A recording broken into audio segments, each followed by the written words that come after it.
بسم اللہ الرحمن الرحیم۔ جزا و سزا۔ اللہ تعالیٰ نے ملک الموت سے پوچھا، تجھ کو کس بندے کی روح قبض کرتے وقت کبھی ترس آیا یا نہیں؟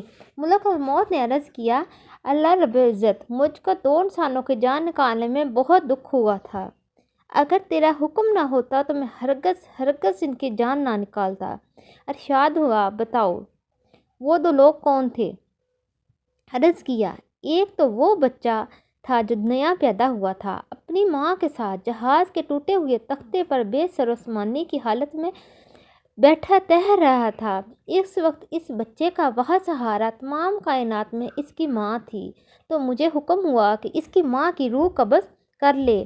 اس وقت مجھے اس بچے پر بے حد رحم آیا تھا، کیونکہ اس بچے کا اس دنیا میں صرف اس کی ماں سہارا تھی۔ اور دوسرا ایک بادشاہ تھا جس نے ایک شہر کمال آرزو سے ویسا بنوایا تھا کہ ویسا شہر دنیا میں کہیں نہیں تھا۔ جب وہ شہر تیار ہو گیا، بادشاہ اپنے شہر کی طرف دیکھنے پہنچا تو جس وقت ایک قدم اس کا شہر کے دروازے میں تھا تو مجھے حکم ہوا کہ اس کی جان قبض کر لے۔ اس وقت بھی مجھے بہت رونا آیا تھا کہ وہ بادشاہ کیا کچھ حسرتیں اپنے دل میں لے گیا ہوگا۔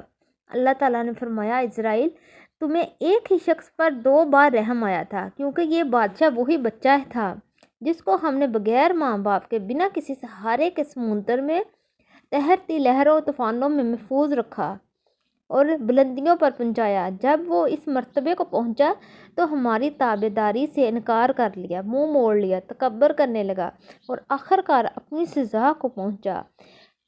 اللہ ہم سب کا حامی و ناصر ہو۔ ویڈیو اچھی لگے تو پلیز اسے لائک اور شیئر ضرور کیجیے گا۔